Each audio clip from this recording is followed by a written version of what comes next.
So welcome to all colleagues that are joining us today for this second webinar in the series. As Neil's already said, this webinar aims to support you really to overcome the challenges of delivering the new standards. And this slide here, I think the narrative on here sums up much of what we're all thinking. We know that we're moving from, what is a fairly well scaffolded framework to standards which are quite different within their design. And that, of course, is going to impact on how we demonstrate the planning and the implementation of programs going forward. So moving on to the next slide. A little reminder here, I think it's important that we remind ourselves of where we are now and where we're moving on to, and the changes and what is going to differ going forward as we move away from SASE. You may have seen this slide before. I think it's quite a clear diagram, for want of a better word, of showing where we are with SASE, where we are with the new apprenticeship standards, and what the differences are. And as you can see, gone is a requirement for a mandatory qualification within an apprenticeship. Gone is a certification of separate components, which, when we group them all together, confirm the competence of the apprentice and the achievement of the overarching apprenticeship qualification. That's all going. And instead, what we've brought in, or what they've brought in now, is the need to formally assess behaviours. Of course, the behaviours have always been important to employers and to us as training providers, or to you as training providers and to us as educationists. However, we now need to formally assess these behaviours, and I'll talk about those a little bit more as we go forward. Also in is a holistic endpoint assessment, which is to be carried out independently at the end of the programme. So rather than the continual assessment that we've had in the past, where we can, where we would assess a learner's competence in that particular component, and then they would move on to the other. Those days are now going, and it is all on the endpoint assessment at the end. And we'll talk a little bit more about that as we go through these slides. In addition to that EPA, the endpoint assessment, much more emphasis is being placed on the professional competence of the learner, and that really is a product of the new standards being solely driven by employers. So what do we need to think about? This slide here, making the transition and some key considerations. It identifies what we need to think about when we're planning and also implementing the new apprenticeship standard within our programs. And it makes us think as a deliverer what the offer will be. So we need to consider what is going to be the offer. How are you going to decide this? To be able to decide this, you need to have a comprehensive understanding of what new standards entail and how they work. And ask yourselves and your organisation some questions. So what does your local labour market intelligence tell you? What's happening in your local area? Where are the skills gaps? Who and what are your competitors doing? What are they offering? Can you do something that's different? So to know what your competitors and those around you are offering, other FE colleges, possibly even UTCs and schools, as well as private training providers and, of course, employers now, because the whole world is changing and it's opening up to different institutions and organisations that can deliver.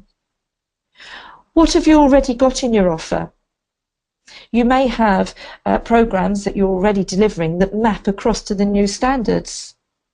So to look at the new standards and see, where is that transition? Can that transition be made more simple because it maps quite closely to what is already in your programme offer?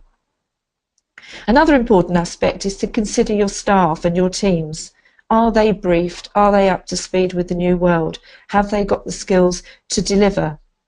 Do they require professional development? And that's something that at Pearson we can help you with, and I will talk about that as we go through as well. When you've decided some of these things, then how are you going to actually deliver these new standards? What is going to be your delivery model? Does this include partnerships with other organisations to offer a more complete service and one that may work better in certain circumstances? Are you going to partner with other training providers, with colleges, with employers, delivering different aspects of the programme? That may be an opportunity, it may not be. And importantly, and maybe I should have mentioned this right at the beginning, how do you plan to recruit your learners? Where are your supply chain of learners going to come from? What are your relationships with local schools, recruitment agencies, etc., and colleges to help you recruit the right learner to the right programme? Of course, this isn't an exhaustive list. However, it does highlight the need to carefully consider these factors, and I'm sure you can think of more, to help plan your transition and implement your programmes going forward. So this slide, which is slide 13, aims to explain exactly what the new apprenticeship standard is. So let's just have a quick look at this. I'll have a little chat through the slide here. So we know that the new apprenticeship standards are designed by employers and that they are all around a singular occupation now. So rather than having pathways, which had a core set of units and some specialist units when you wanted to go off and, specialise in specific areas, these are individual, single occupational standards.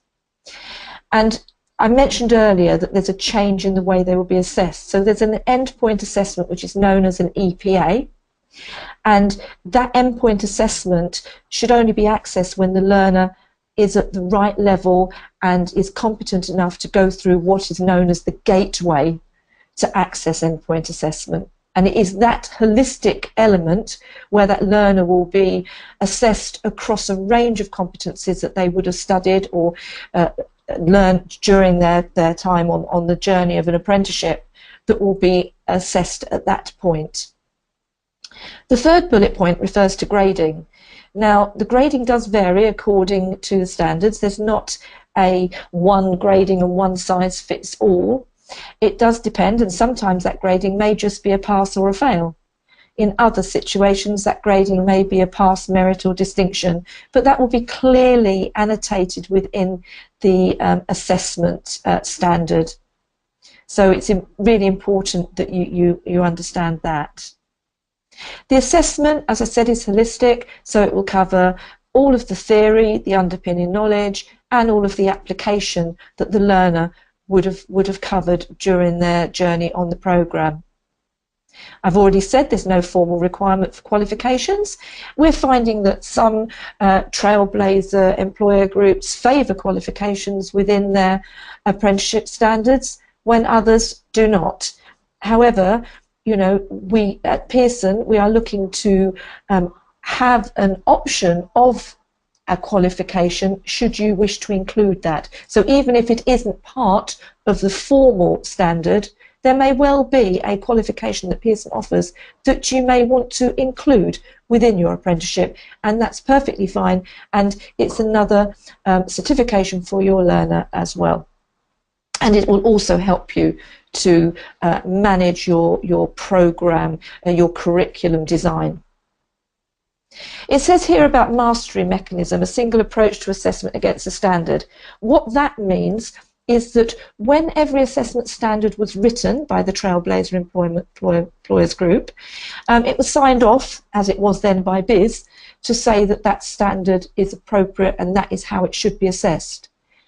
And that means that there can be no differentiation between how that learner is assessed at the end of that standard. What is written down in the assessment plan is standard assessment practice across the whole of England for any learner undertaking that particular occupational standard. The English and Maths ambition for GCSEs is still there, of course, wherever possible. However, functional skills is still a very appropriate qualification and one which was widely accepted, I think, when that was confirmed a little while back. Again, it remains the same levels as it does today in SASE. That, for example, if it is a level 2 apprenticeship, level 1 functional skills. If it is a level 3 apprenticeship, level 2 functional skills are the appropriate levels. Every apprenticeship going forward has a minimum of 12 months duration, and that is before the learner can access EPA, the endpoint assessment. They must have been on programme for a minimum of 12 months, and in some cases even longer, when we have some of the sort of more involved STEM type of apprenticeships that can actually go into the 3-year bracket.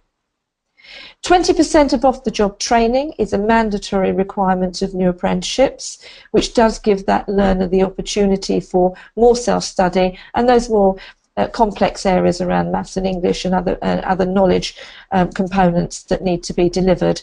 That does support that. And of course the use of technology. So, you know, there's a lot of changes there. Going forward onto slide 14, which is about our programme planning. We do this. As you can see on the slide here, this programme planning is particularly looking at the new standards going forward. So we've got the apprenticeship standard, the apprenticeship plan, the information from both of those going together down into the individual learning plan. I know that we all do programme planning. It's something that we do currently within our SASE programmes.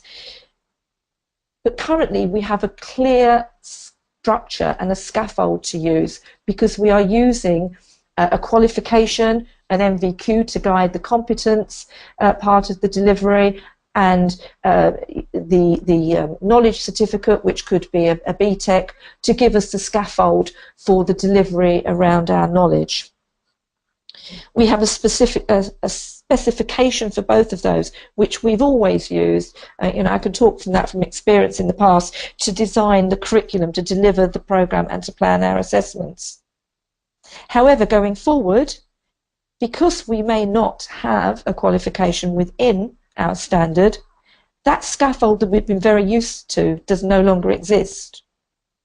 So we will need to fully understand the apprenticeship standard and the apprenticeship plan, their content, how they work, in order to draw up and formulate a curriculum and an individual learning plan going forward. And this is where the mapping I mentioned on a previous slide will really help, because if we move to a new standard, or if you move to a new standard and it maps very closely into one that you may have delivered previously, one of the old ones under SASE, you'll be almost there with your delivery model. So it's a very useful activity when you're looking at planning your new apprenticeship standards and your programs going forward, to see where they do map and don't throw the baby out with the bathwater, as they say. Also within the new standard, you'll be required to carry out on-programme assessment to measure your learners' progress in readiness for the EPA or endpoint assessment. Now that's probably something that we do already, because we have continuous assessment, I've alluded to already. Through a specification, we would be following a criteria for a learner, and then we would be following a formative assessment process. It's very similar to that, because we want to ensure that our learners going forward are absolutely ready for EPA.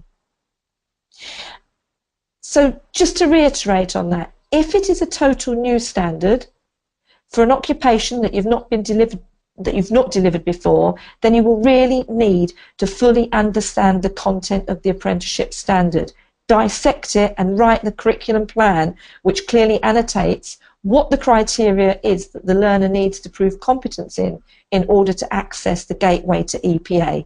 And Pearson are here to help you with this through our people, through our services and through our resources. Okay, so once we've designed our curriculum and we've got a good idea of how we're, what it looks like, we now need to deliver. So we've got some delivery considerations here on the screen in front of you. For some sector standards, the on-programme element, as I said already, may be very similar to your existing provision. However, some may not. We've got considerations around what's on-programme and what's off-programme, and different delivery methodologies that we need to consider to cover the key areas around knowledge, competence, behaviours, and maths and English, if, of course, maths and English have not already had to be achieved as a prerequisite to the learner accessing the standards that you're offering. So how can you plan the optimum delivery model? Let's take a look at how we might deliver the knowledge and the competence area. On the screen in front of you, there's 5 different areas that I'm going to talk you through. We've got on the job and off the job. We know that off the job has to be a minimum of 20%. Does it have a regulated qual or not, or a non-regulated qualification? What is the type of blended learning methodology you may implement? And will you use partnerships in this delivery? Deciding on the right balance of on-the-job and off-the-job delivery, it can be a bit of a tricky balance to get right. What does off-the-job really mean? Well, it means being away from the normal or usual site of work. It doesn't mean that learner has to sit at a desk in a classroom or whatever. They just don't need to be at the actual workplace that they are normally, or the workbench or whatever it is. So they need to be away from the site of work. That gives the learner the opportunity to undertake self-directed study. And talking about self-directed study, technology forms a really important part in this aspect, giving flexibility to both you as the deliverers and the teachers and the learner in learning opportunities, because we can access these opportunities at different times in different places through different mediums. Another thing to consider is who is in contact with the learner. Do we have mentors? We certainly have a tutor stroke assessor. We have the employer, of course. And what roles do all of those play? And how can we be confident and ensure standardization of approach from all of these touch points of the learner within our training programs? So it's really important to have clear communication and triangulation with the learner, the employer, and the delivery partners. Something I'm sure that you've done in the past, and we're looking to help make that particular part of the journey easier through some digital resources, which I'll talk about as we go through this presentation. What do we mean by blended learning? What does blended learning mean to you? To me, it means what's being learned in the workplace, the application, and what is being delivered through and maybe an online program for knowledge, mentoring, and also the mentoring will then support the behavioural aspects. Have you decided on partnership model? Does that work for you? Teaming up with other parties to either support the delivery, support your quality assurance, or deliver the endpoint assessment part of the apprenticeship.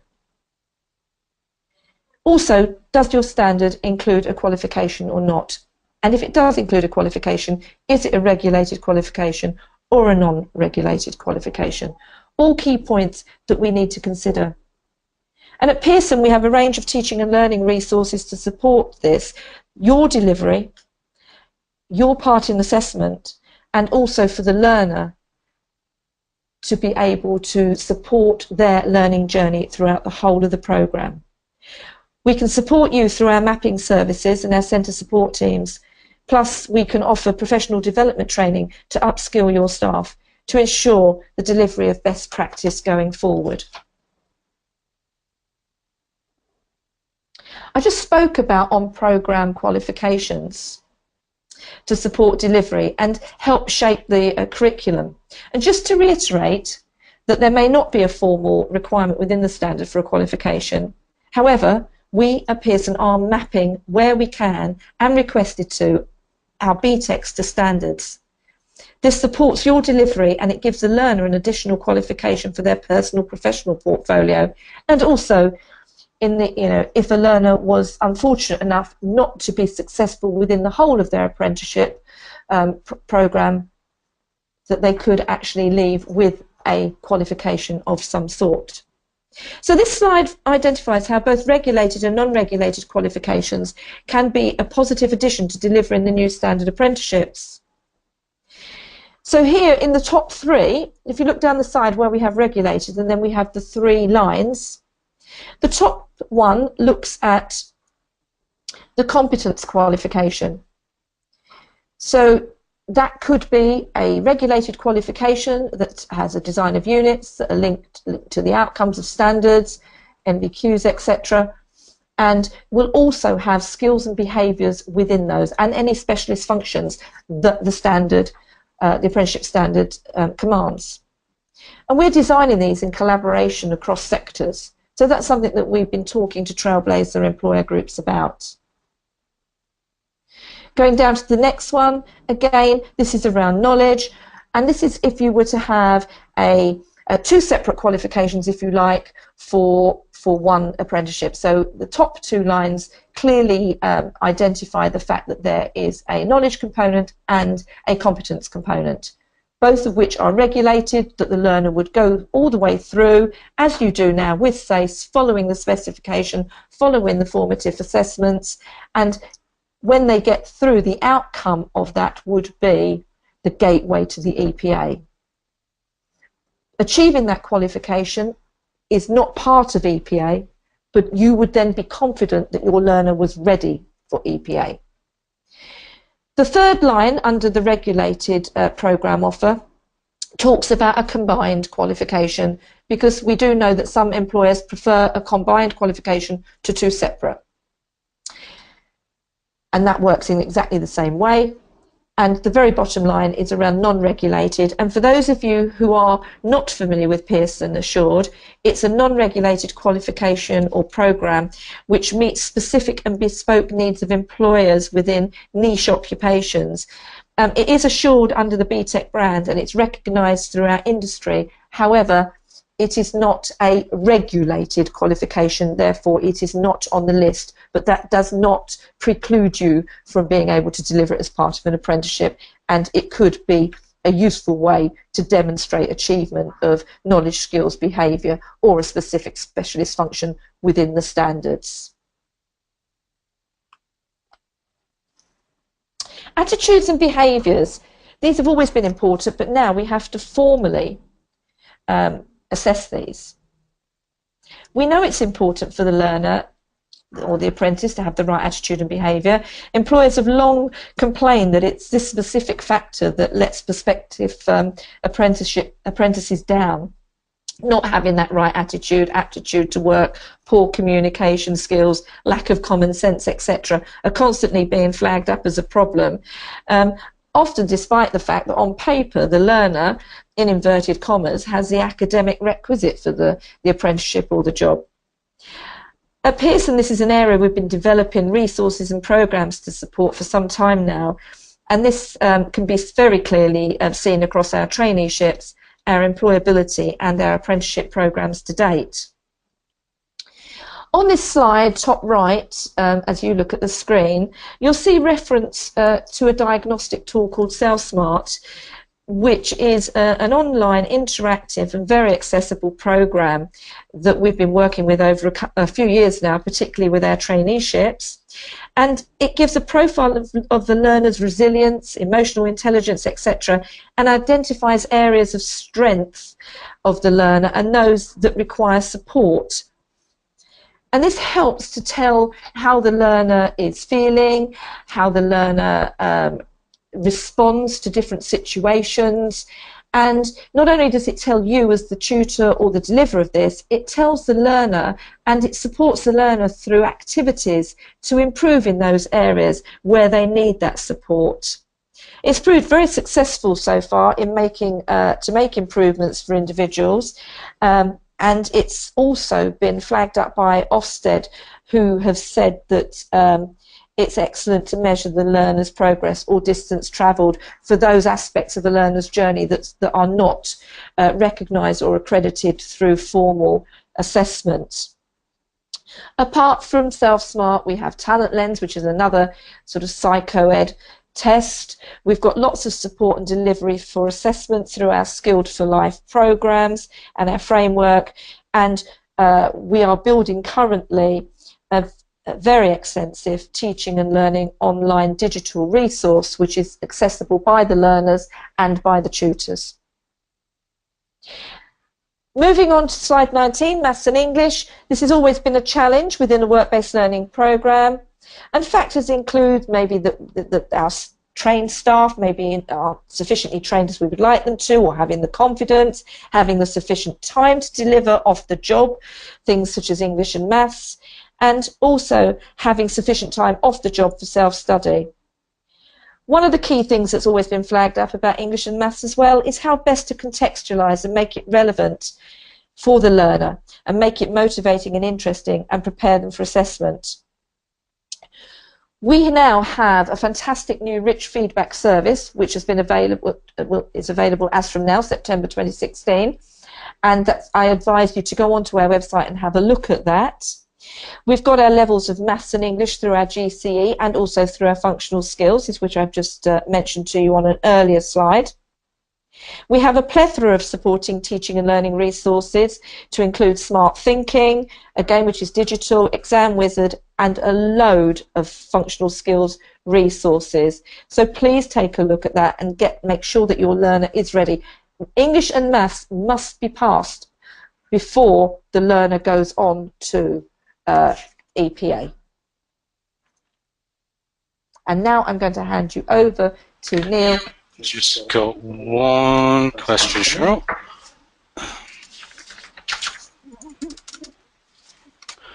Okay, so the question was, is Self-Smart available for providers to use with current apprentices? Yes, yes, it will be. You can purchase Self-Smart as an individual support tool, if you like. It's been used with our Skilled for Life framework and also our traineeships for some time now. And yes, you can. What I would suggest you do is have a word with your regional account manager or your curriculum development manager. I'm not sure whether you're from an FE centre or a training provider. And we can sort that out. But please go on our website. There's and look up Self-Smart, and it will tell you a lot about it. I haven't got the time to go into it. I could spend a good hour or so talking about it, but it will give you enough information. Okay, and just to add to what Cheryl said there, one of the future events that we're planning in the series will be on integrating English and Maths into new apprenticeship standards, and that will run through in a bit more detail these kind of support materials, including some that we haven't mentioned just yet. Okay, thank you. So, moving on to on-programme assessment, nearly lost my track there. So slide here, you should have slide 20 in front of you now. On-programme assessment, pretty much what we're used to calling continuous assessment, to be quite honest. It's monitoring the progress of the learner through formative assessment opportunities to ensure that they are ready for endpoint assessment. Because we don't want to put a learner through for endpoint assessment for several reasons. We wouldn't want them to fail because it's not good for their motivation and their engagement, but equally it's not good for our pockets either from an expense perspective. So we want to make sure our learners are as ready as they possibly can be. So we know the types of things that learners may be assessed against as an EPA, and as well as looking at it from an ongoing perspective throughout the whole of the programme, we also want to prepare them for what they may come up against within their endpoint assessment. So that could be during the programme, you may be having one-to-ones for monitoring progress, and I'm sure you do because we all have tutorials with our learners. If you're delivering a formal qualification as part of your apprenticeship, of course, they would pass, they would take the necessary assessments for that formal qualification, and that would give you the information that that learner is ready to go forward to the EPA gateway. The quality assurance of training and learning, you would be doing that through your assessors and the practice that you have with your deliverers and assessors within the workplace. So, there's lots of things to consider there. How you monitor on-programme assessment and how you get to the point where you think your learner, or your learner is then ready to go through what we call the gateway, ready to take their EPA. So slide 21, once the learners confirm they're ready to go through the gateway, they could be put forward for endpoint assessment. Now, by this time you would have as part of your planning of the programme, right back, if you can remember, right to the beginning of this presentation, we would have been looking at planning how we're going to deliver and assess the whole of our programmes. And at that point, you would have engaged with an organisation to deliver EPA. You would have planned when that learner, in theory, should be ready for that EPA. We know that they can't be doing it for 12 months, minimum of 12 months. and we would have arranged with the organisation that's going to carry out the EPA nearer the time when they're likely to do that. So the EPA methodology will depend on what is in the assessment plan, and it could include different types of assessment, which could be a professional discussion, a multiple choice test, a written exam, observation, portfolio, could be a combination of one, two or more of the above. It may just be one of them. It really does depend what is written into that assessment plan right at the beginning. And to give a flavour really of how all this works in practice, I'm going to hand over to my colleague Neil now, who is going to link up with the recording that my other colleague Nathan, who is Business Skills Sector Manager, and he will take you through customer service and how it works in practice. Thank you. Okay, just before we do that, Cheryl, one interesting question came in that I think we should probably address before we move on. Will employers need any formal qualifications to carry out on-the-job assessments? Right. As part of the apprenticeship standard, it depends what the apprenticeship standard says. So the apprenticeship standard may have a qualification in it, it may not have a qualification in it. The qualification would need to be assessed by somebody. If it has got a formal regulated qualification in it, that assessment for that would have to be undertaken by somebody with the appropriate qualifications, if you like, and teaching qualifications or tutoring or assessing qualifications. If your apprenticeship standard didn't, and it was just part of an ongoing assessment, formative assessment, then the answer to that is no, because it doesn't count towards the EPA. The endpoint assessment is totally independent. It is the EPA that would need to be carried out by competent, qualified individuals to prove the competence. So just to go back one step, in a new standard, if there is no qualification and that learner is being formatively assessed on their progress towards the gateway for EPA, no. If it is a regulated qualification within the apprenticeship, the answer is yes. Hope that makes sense.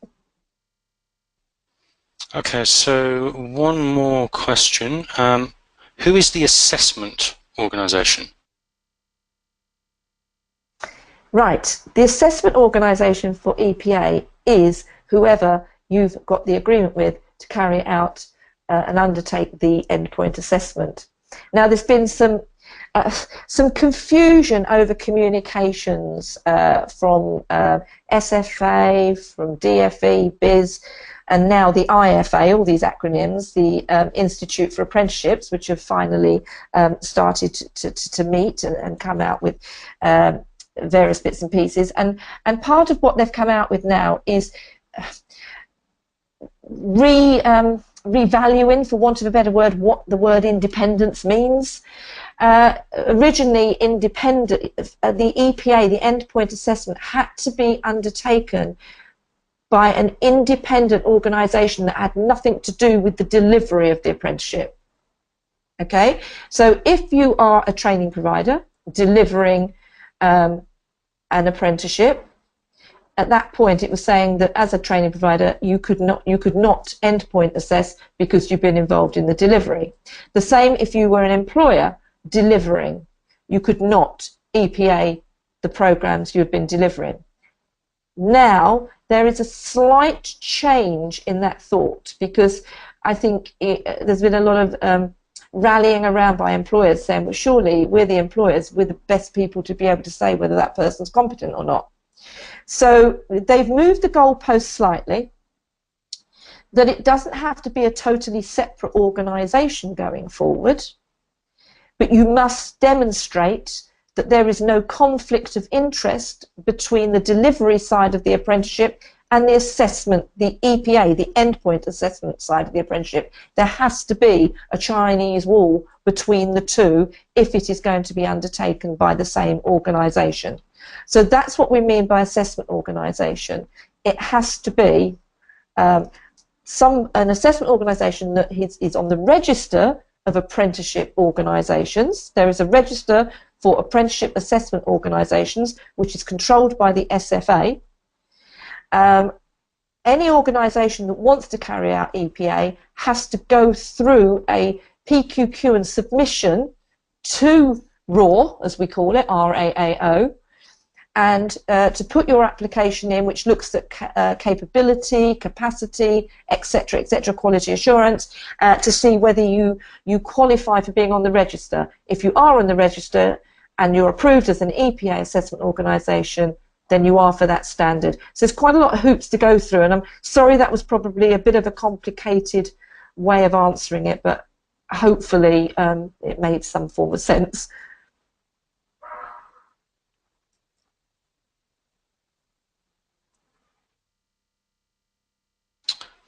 Okay, thanks very much, Cheryl.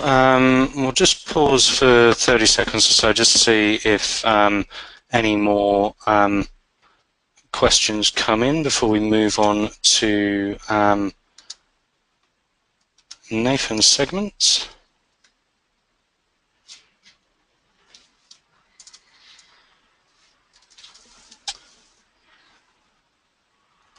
Okay, so we've had another question come in. This is from Graham Watts. Where would I find the changes you mentioned around assessment organisations? Okay, Graham, when you say the changes around assessment organisations, I'm not quite sure which angle you're coming from. If you could give me a little bit more information, or I'm happy to take this offline because I realise that time is ticking on. Maybe if you can give Neil your email address, I can come back to you with that. Changes relating to who can end assess. Right, who can end assess are only organisations that have been accepted on the register of apprenticeship assessment organisations, which is that register that the SFA own, and they open it monthly and say which standards are on there, which are open for applications. As an awarding organisation ourselves, we've applied. You don't have to be an awarding organisation. Anyone could apply to the register, but it is a very rigorous and robust submission application form you have to complete, and they go, quite rightly so, they go through it with a fine-tooth comb and then say, yes, you are eligible, or no, you are not eligible, and come back with more evidence. But no one who is not on that register would be able to assess the EPA part of an apprenticeship going forward. Happy to take that offline as well if it helps. Just, as I say, give Neil your email address and I'll come back to you on a one-to-one.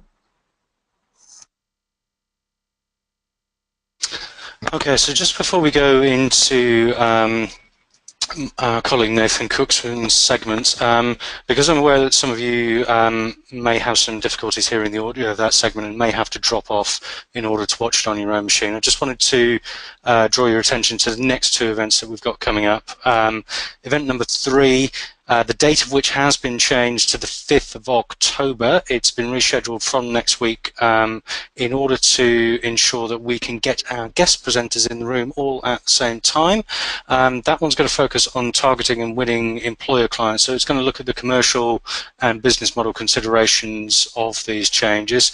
I'm pleased to say that we have 2 confirmed providers as guests. We're going to be joined by a representative from Birmingham Metropolitan College, and from our own in-house training provider Pearson TQ we'll have someone from there giving a segment, and I'm also hoping to confirm in the next couple of days a representative of one of the key representative bodies of this sector. I'm not going to say who because there's still a possibility they may say no.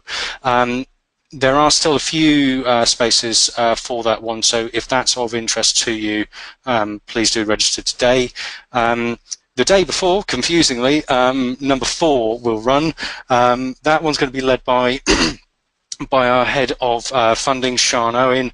I believe she's also bringing some friends along to help her out with that, and that's one for your MIS and your finance people, just to look at some of the details of the funding bands now that some confirmation is coming through from SFA about how things are going to work in future. Okay, so let's go back to Nathan's video, which I'm going to play for you now. My name's Nathan Cookson. I'm the sector manager at Pearson for the business skills sector, and that's responsible for the product management of all qualifications and apprenticeship products and services that Pearson offer in the business skills sector. And in this case, this includes customer service. So this is really just an opportunity for us to talk about the new customer service practitioner Trailblazer standard. 5 minutes we'll spend talking around the standard, how it works, and then another 5 minutes just kind of sharing some information around Pearson's approach to supporting customers, employers, apprentices in regards to delivery of this apprenticeship standard. So this is the first slide, and this is really a high-level overview of the Customer Service Practitioner Standard, and this is lifted straight from the Customer Service Practitioner Assessment Plan. Really, I wanted to focus on the two main components of the Customer Service Apprentice and really bring it to life. This is a really good standard because it's very far forward in regards to its implementation. The assessment plan signed off, the standard signed off, and it's ready for delivery. So really this is the first opportunity to talk about standards in practice. The first component I want to focus on is on-program learning. And as you'll see here, this really takes the form of four main elements. There's the on-the-job training, the off-the-job training, overarching learning and development, and English and maths. What I would say is when referring to on-program learning, it's very important to look at the actual apprenticeship assessment plan, because in the assessment plan for the Customer Service Practitioner Standard, you'll see the standard as it is, but supporting that, there's very detailed modules, assessment criteria, and learning outcomes that apprentices really have to achieve during that on-program phase of their apprenticeship standard. Something you'll see with the on-program learning is there's no mandated qualification within the Customer Service Practitioner apprenticeship. And this isn't unusual for the business skills sector, and it's a recurring pattern across the majority of business skills apprenticeships, such as business administration, management and leadership. So what you'll find is there's no mandated qualification. However, when I say why the assessment plan is so important, is because when you look at the criteria, you will see that actually it almost resembles a qualification. There are modules, there are learning modules, there are assessment criteria, and there are learning outcomes that learners have to achieve. What we anticipate during this period of on-program learning is that over a period of minimum of 12 months, an employer, and in the main we anticipate it's supported by a training provider or an FE college, will be going on site, visiting the apprentice, visiting the employer, and supporting them in regards to their formative assessment. So what they'll actually be doing is undertaking many of the activities that would happen within a qualification. There'll be training and development, there'll be an opportunity for learning interventions, and essentially the employer, with the support of the training provider or FE college, will be gathering evidence against the criteria within both the standard and the assessment plan. The aim being, after a period of minimum of 12 months, the apprentice has demonstrated that they can achieve, can demonstrate with evidence the skills, knowledge and behaviours of the apprenticeship standard for customer service practitioner. And like I said, that would take a minimum of 12 months, and that is specified within the assessment plan and apprenticeship standard. At which point the apprentice will come to something called the assessment gateway, and really that can be as complex or as simple as the employer and the provider want to keep it. But essentially the purpose of the assessment gateway is that there's a mutual decision made by the employer in support of their training provider and with a conversation with the apprentice where they make a decision that the apprentice can demonstrate achievement of the on-programme learning, so the criteria within the assessment plan, and are ready for endpoint assessment. What we know about endpoint assessment and what's clear with the guidance from DFE is that endpoint assessment has to be an independent assessment activity. And when we say independent, that essentially means that the person who has been supporting the apprentice in regards to on-programme learning, so the employer, the training provider assessor, an individual who is delivering the L&D, cannot in any way assess that apprentice in regards to the endpoint assessment. It has to be an independent assessor. So when the learner or the apprentice is ready for endpoint assessment, the way I like to refer to it is almost a three-hurdled approach, whereas the apprentice has to achieve each hurdle of endpoint assessment in regards to achieving their overarching apprenticeship programme. The first hurdle is something called the Apprentice Showcase. So what the Apprentice Showcase is, it's really a reflection on what the apprentice has achieved during their on-programme learning. So a reflection of the skills, the knowledge, the behaviours they have gathered and evidence during on-programme. And then this will be presented in an independent form of evidence. Conversations with customers today, it's almost anticipated that you can lift the portfolio that's been developed on programme learning and present that as the Apprentice Showcase. What I want to say today is that's not the case. The apprentice cannot simply lift their portfolio and present that as an Apprentice Showcase. What they need to undertake is some kind of reflective activity that draws upon what they've learned from the portfolio and evidence within the portfolio, and then present that to the independent assessor. The assessment brief for the Apprentice Showcase is currently being written by our development specialists, but how this will be designed is that it will be very flexible. So we do not want to say or stipulate in the endpoint assessment brief for the Apprentice Showcase that every learner has to do a presentation, a face-to-face presentation. Yes, some apprentices may be fantastic at articulating face-to-face what they want to say and what they want to demonstrate. However, what we know is everybody's different. So what we will provide is the opportunity for apprentices to present their Apprentice Showcase both in person, should they choose to, in regards to, say, a face-to-face presentation, but also virtually. And that could be the form of an activity, an assignment, a reflective statement. Many different forms of evidence could take the Apprentice Showcase. And like I say, that will be stipulated very shortly when we write an assessment brief to support. Following successful completion of the Apprentice Showcase, the learner will then move on to a practical observation. And this is what we're all used to. This is essentially where the apprentice will be observed in the workplace by an independent assessor. And this we anticipate will take up to 1 hour. Following completion of the practical observation, the apprentice will then move on to the third hurdle, which is a professional discussion. And again, this is exactly what we're used to, a one-to-one discussion with the endpoint assessor, focusing on various elements of the standard. What I would say is when reviewing the apprenticeship standard and the assessment plan, within the assessment plan it clearly identifies which elements of the standard that the apprentice has to achieve for which hurdle. So what I mean, for example, is that there'll be certain knowledge, skills and behaviour that has to be evidenced in the Apprentice Showcase. There'll be certain knowledge, skills and behaviours that has to be evidenced in the practical observation and the professional discussion. And that's clearly marked within the assessment plan. Following achievement of all those three hurdles, at that point a decision will be made whether the apprentice is pass or has not yet passed their apprenticeship programme. Successful completion means that they then can be issued with the apprenticeship certificate. So really that's a high-level overview of the customer service apprenticeship end-to-end proposition. And I think it's, like I said at the beginning, it's a very important apprenticeship standard, and when looking at the other apprenticeship standards in the business skills sector, you will see that they pretty much replicate this style of apprenticeship.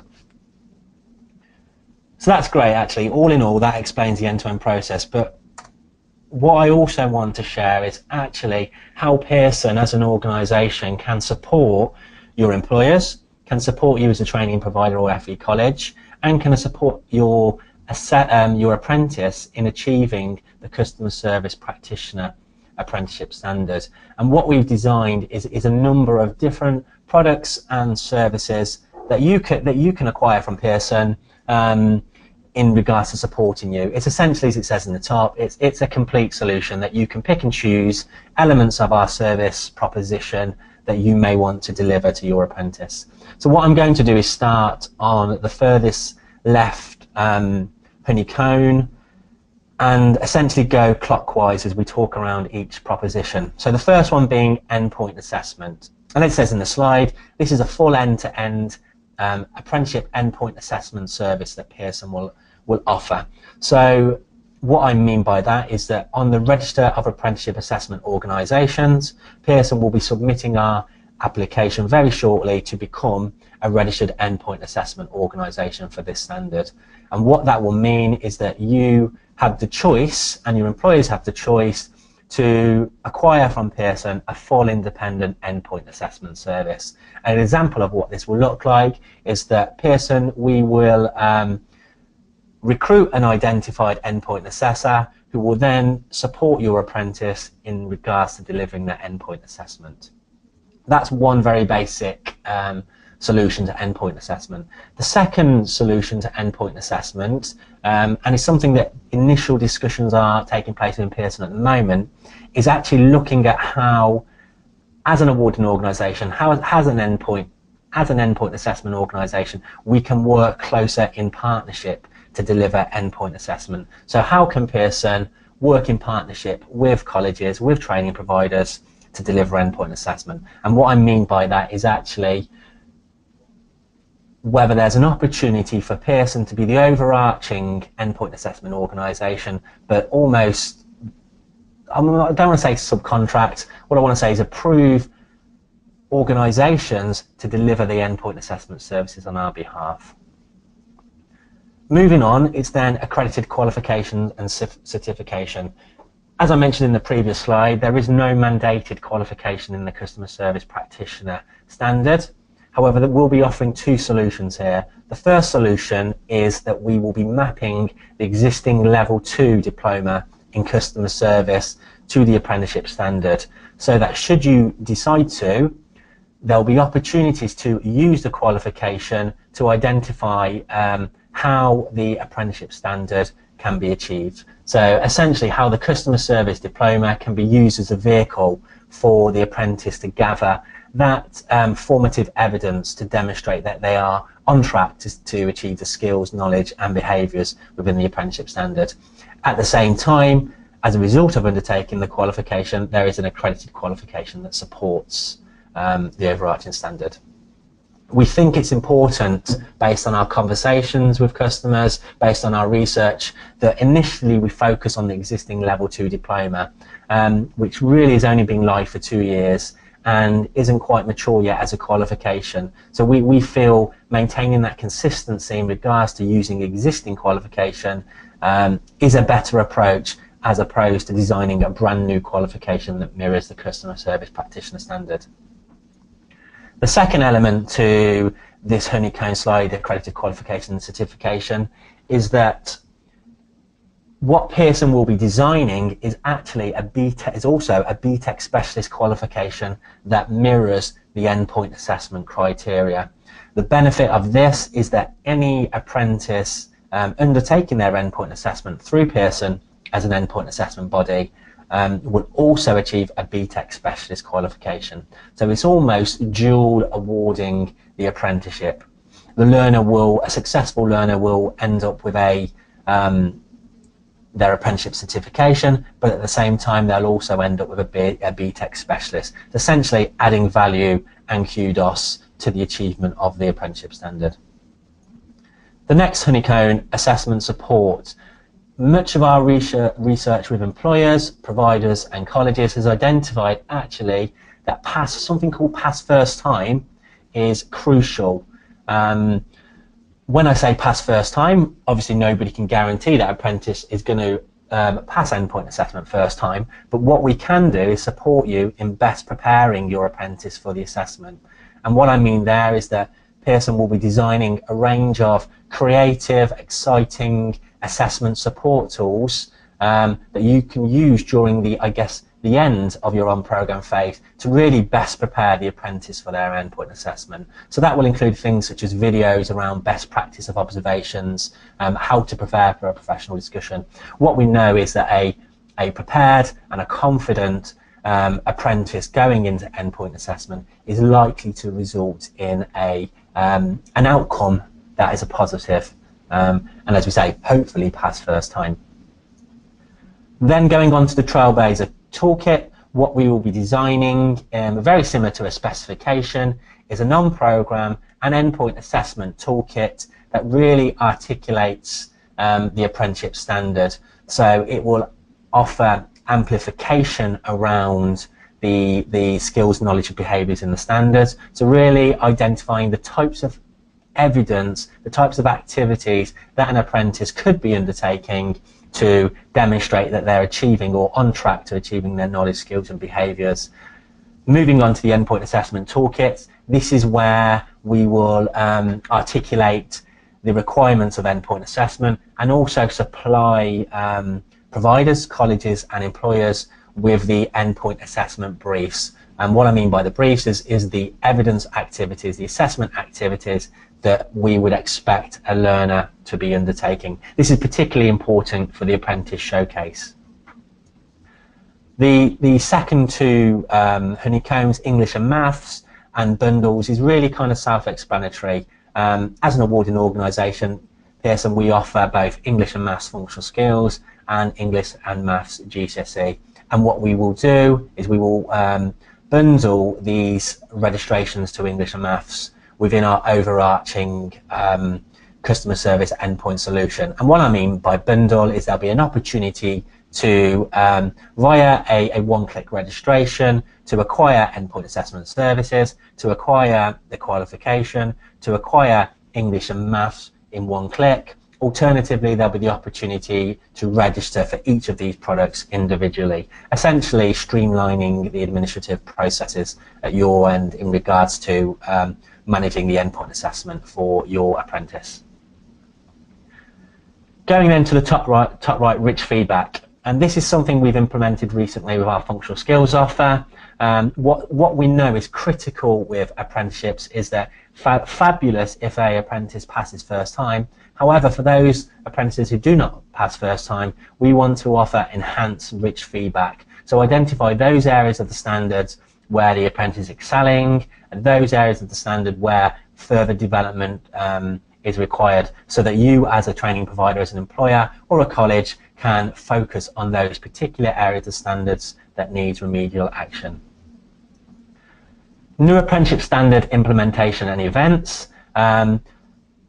I guess we're on these now in regards to the Insight webinars. However, in early 2017, we'll be offering delivering a number of implementation events to support you in regards to delivering your apprenticeship standards. These will of course be in customer service, but in also a number of other apprenticeship sectors that Pearson will be involved in.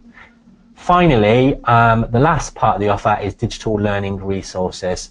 And this almost interlinks with the assessment support, but what we will be developing here through our relationship with AppQual is digital learning resources where your apprentice will have the opportunity to undertake some digital resources, some digital activities, and the opportunity to gather evidence during their on-program phase of the apprenticeship. And they'll have access to a digital learning resource to do this.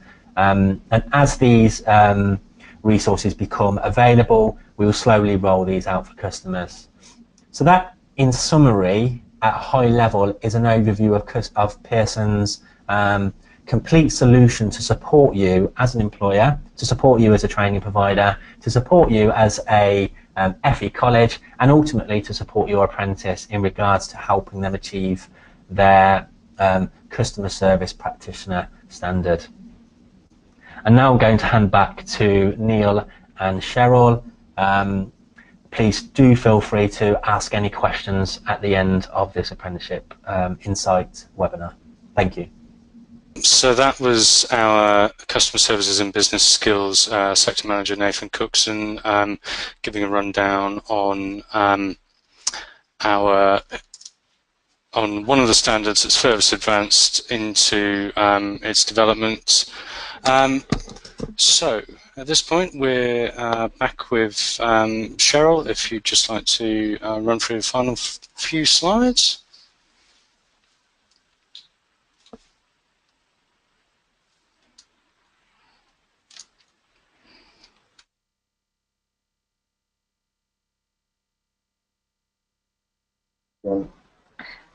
Okay, thank you very much, Neil. You've still got control of the slides, so if you don't mind clicking through those for me. Is that okay?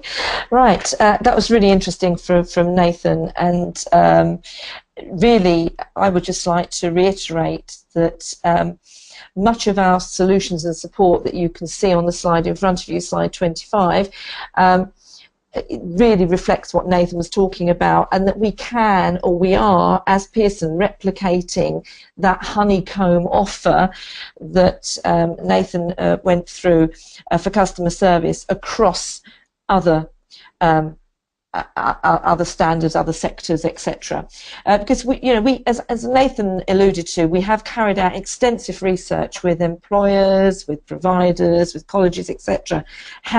Into how we can best support you, our centres, and through that research, and it is continuing research, we've developed a comprehensive and compelling solutions and support proposition, which you can see on the slide in front of you now. In addition to these this particular support around the endpoint assessment, and Nathan referred to the toolkit that's there to support you with that, we're helping you with employer engagement support. We will very soon be launching a brochure and some marketing collateral to help you with your relationships with employers and with training providers, FE, and employers. Our sector managers are there. They're your touch point. They're your personal contacts. You have a named contact. Use them. They're there to help you. We've got, of course, that full suite of BTEC apprenticeships currently, which is still there. We're in that phase of the SFA, etc.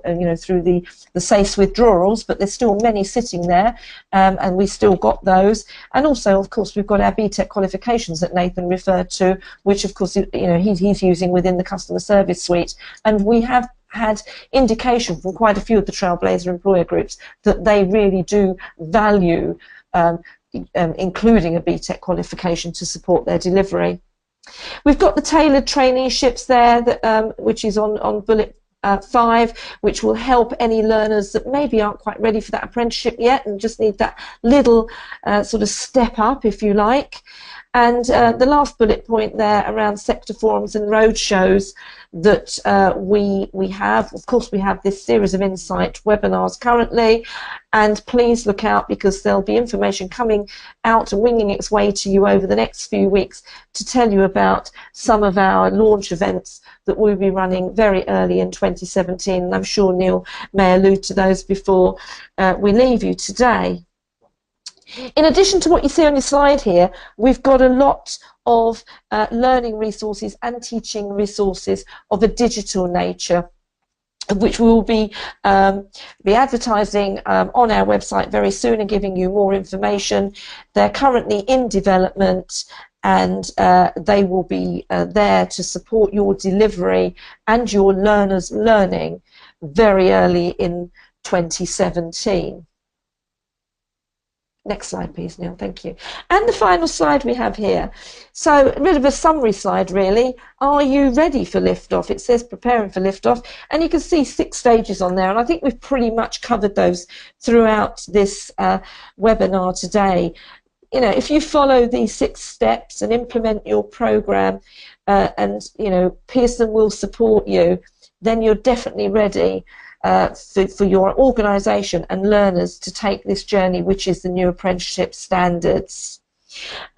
one thing I would just like to reiterate just before we go, because I didn't mention it earlier and maybe I should have done, was that to be an organisation that delivers apprenticeships, you must ensure that your organisation is on the register of Assessment Training Organisations, or RATO, R-A-T-O, Register of Apprenticeship Training Organisations, because unless you have registered and been accepted on that register, you will not be able to deliver new standard apprenticeships. And I think that's a really important thing to remember. So you've got RATO, Register of Apprenticeship Training Organisations, that you must be on to deliver, and then if you want to endpoint assess, you must be on the RAW, which is the Register of Apprenticeship Assessment Organisations, and be approved on that to become an endpoint assessment organisation. So there's two distinct registers that you need to be on depending on what you want to include within your delivery. And I just really wanted to clarify that at the end of my section here. And that's it from me really today, and I'll hand you over to Neil if there's any questions.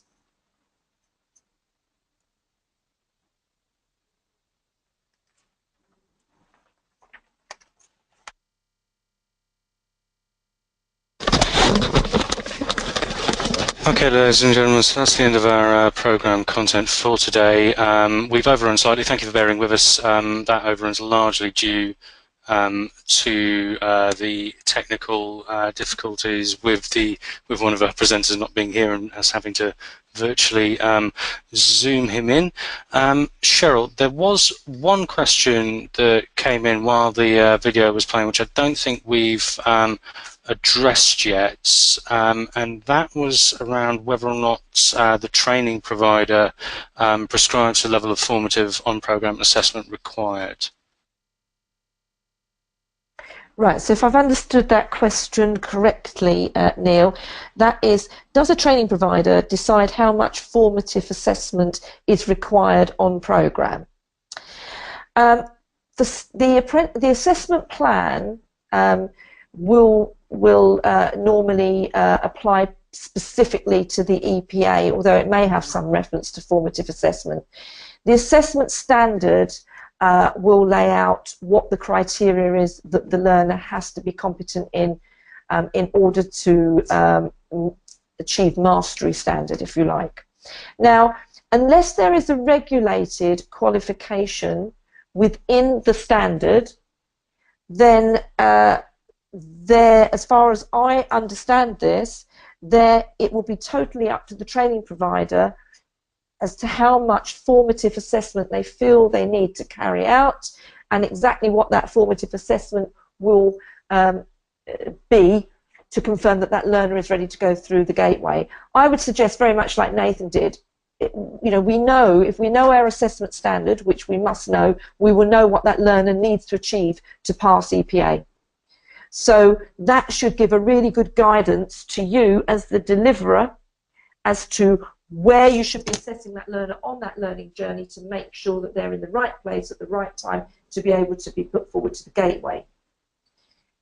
If there is a formal qualification as part of that, of course, in addition to the training provider carrying out some assessment, you will also be carrying it out through a training provider, as you do now with your knowledge component. And then it would be verified finally by the awarding organisation, but that's only if there's a formal qualification that's included. Otherwise, it would be down to the TPO to make that decision. Thank you, Neil. Thank you, Cheryl. Okay, so just to reiterate, ladies and gentlemen, our next two events, confusingly not in numerical order, targeting and winning employer clients, which is event number 3, will be next Wednesday, 5th of October, 4 until 5 p.m. If you're wondering how you go about this much more commercial business environment post the changes, this one should be for you. We've got a couple of case studies from providers and hopefully a representative from a peak body for this sector, and that will be lead presented by our Director of Strategic Partnerships, James Emmett, and Gary Tovey, our Stakeholder Relations Lead. The preceding day, Sian Owen will go through the new funding regime, and I'm led to believe that she is also bringing some friends along with her. Finally, you keep in touch with us. We can make these events much more targeted at what you need and answering the questions you need answered and focusing on the topics that you really need to deep dive into. So there's several ways you can do that. You can follow us on Twitter, which is currently at BTEC Apprentice. There's our LinkedIn company page. There's our Insight newsletter, which you can subscribe to. Our new blog, which we're currently, we have a team of experienced people beavering away, putting their thoughts down on paper, and indeed we will have more of these events in future. Like I say, we will go wherever you need us to go, so let us know what you'd like to know. That's it for today. Please enjoy the remainder of your evening. Thank you for coming along today. We're going to hang around for a few minutes just to see if any more questions come in. But I bid you good night, and thank you for joining us.